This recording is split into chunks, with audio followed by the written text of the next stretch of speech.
बिस्मिल्लाहिर्रहमानिर्रहीम। हलाल रिज़्क और हज़रत इमाम अहमद हम्बल का एक वाक़या। हज़रत क़ारी ताइब साहब ने एक वाक़या सुनाया था कि एक मरतबा हज़रत इमाम शाफ़ी ने हज़रत इमाम अहमद को ख़त लिखा कि बहुत अरसा हुआ आप तशरीफ़ नहीं लाए, आपसे मुलाकात को जी चाहता है। हज़रत इमाम शाफ़ी उस्ताद हैं और हज़रत इमाम अहमद बिन हम्बल इनके शागिर्द हैं। हज़रत इमाम शाफ़ी का क्या मिस्र में था, इसलिए वहाँ शफ़ाए ज़्यादा है। जवाब में हज़रत इमाम अहमद हम्बल ने फ़ौरन अपना प्रोग्राम लिखकर भेज दिया कि फ़लाँ दिन फ़लाँ तारीख को आपकी खिदमत में मिस्र में हाजिर हो रहा हूँ। हज़रत इमाम अहमद शाफ़ी ने अपने घर वालों को, अपने मिलने जुलने वालों को और दोस्त अहबाब और दूसरे उलमा को इनके आने की इत्तला दी।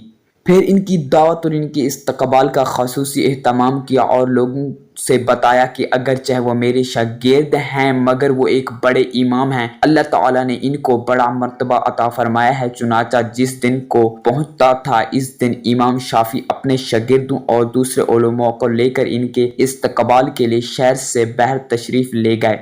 इस वक्त मिस्र के जो बादशाह थे वो भी हज़रत इमाम शाफी के मोतक़द थे। वो भी इमाम साहब के साथ इस्तकबाल के लिए चले आए और फिर बादशाह के साथ इनके अरकान दौलत भी, वुज़रा और उमरा भी आ गए। वक्त मुकर्रर पर हज़रत इमाम अहमद हम्बल पहुँच गए। हज़रत इमाम शाफी ने इनका बड़ा शानदार इस्तकबाल किया और फिर इज़्ज़त व एहतराम के साथ इनको घर ले गए और इनके लिए बेहतरीन खाने का इंतज़ाम किया। इस ज़माने में आम तौर पर औलिया अल्लाह और बुज़ुर्गों की ये शान थी कि वो खाना कम खाया करते थे और रात भर अल्लाह ताला की इबादत किया करते थे। जब इमाम अहमद हम्बल खाना खाने बैठे तो देर तक इस तरह खाना खाते रहे कि जैसे कई रोज़ के भूखे हैं। बाकी लोग खाना खाकर उठ गए मगर वो खाना खाते रहे। लोग बहुत मुतअज्जिब हुए और हज़रत इमाम शाफी ने तो इनकी तारीफ़ की थी कि ये बड़े अल्लाह वाले हैं और बुजुर्ग इंसान हैं, मगर ये तो खूब पेट भरकर खाना खा रहे हैं। लोगों में और घर वालों में इनके बारे में कई बातें होने लगी लेकिन कोई कुछ ना बोला। फिर जिस कमरे में हज़रत इमाम अहमद हम्बल के लिए रात गए वक्त आराम करने का इंतज़ाम किया गया था, इस कमरे में हज़रत इमाम शाफी की बच्चियों ने एक मुसल्ला बिछा दिया, मिसवाक रख दी, उस्तंजा के लिए डेल्हे और पानी रख दिया और वुज़ू के लिए लोटा भरकर पानी रख दिया ताकि जब वो रात को तहज्जुद के लिए उठें तो उन्हें किसी किस्म की कोई परेशानी ना हो।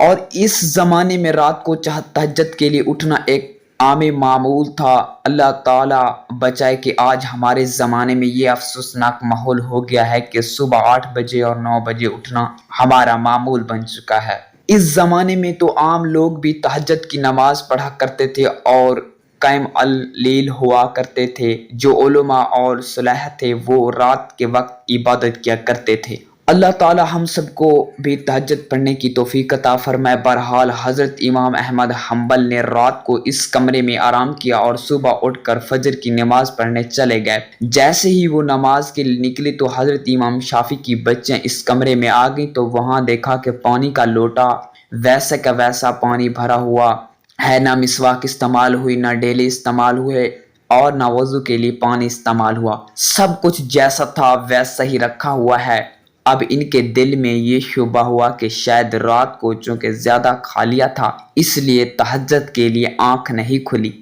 जब फजर की नमाज पढ़कर हज़रत इमाम अहमद हम्बल तशरीफ़ लाए तो घर वालों ने इमाम शाफी से कहा कि आपने फरमाया था कि वो तो बहुत बड़े अल्लाह वाले और बहुत बड़े बुजुर्ग हैं, मगर रात को उन्हें खाना भी इतना खूब खाया और रात को हमने इनके वज़ू और इस्तिंजा के लिए पानी और डेले रखे थे, वो भी इस्तेमाल नहीं हुए। मालूम हुआ कि रात को तहज्जुद की नमाज नहीं पढ़ी। अब हज़रत इमाम शाफी को भी तशवीश हुई, लिहाजा उन्होंने हज़रत इमाम अहमद हम्बल को बुलाया और तन्हाई में लेकर जाकर इनसे पूछा कि इस तरह की बातें सुनने में आ रही हैं कि आपने खाना भी गैर मामूली तौर पर कुछ ज़्यादा खाया, जिससे कमरे में आपके लिए सोने का इंतज़ाम किया गया। इसी तरह कमरे में आखिरी शब में इस्तेमाल के लिए जो चीज़ें रखी गई वो भी इस्तेमाल में नहीं।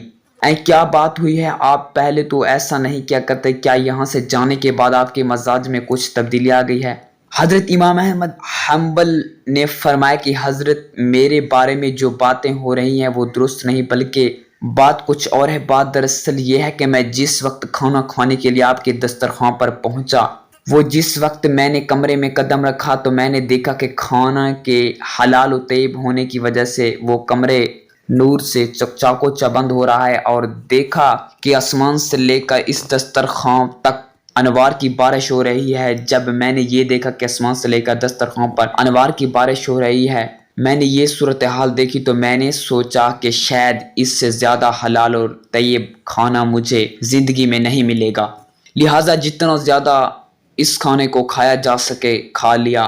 اس لیے اس کھانے کا ذرا ذرا ایمان کو، دل کو روشن کرنے والا تھا، لہٰذا اس لیے مجھ سے جتنا زیادہ کھانا کھایا جا سکا کھا لیا، اور میں نے یہ نہیں دیکھا کہ کون کتنا کھا رہا ہے اور کون میرے بارے میں کیا سوچ رہا ہے۔ جہاں تک مجھ میں کھانے کی سکت تھی میں نے کھا لیا۔